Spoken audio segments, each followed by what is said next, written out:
Tuggeranong Hill is located 25 minutes south of Canberra, surrounded by the residential suburbs of Tudor, Colwell, Conder and Banks.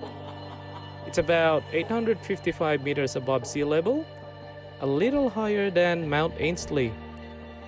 Just like all other hills around Canberra, it has a number of pedestrian access around the base of the hill. However, it only has one route up to the top. We started at Irwin Place in Colwell and circled the hill, then climbed the top.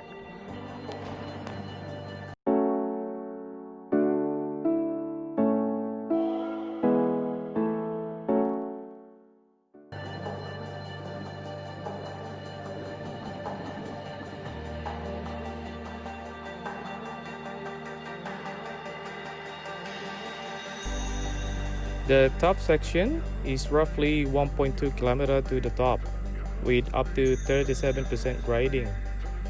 We end up with a total distance of 10 km.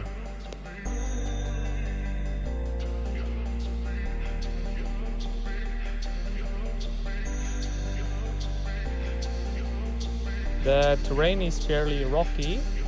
Just wear a proper gear and should be fine.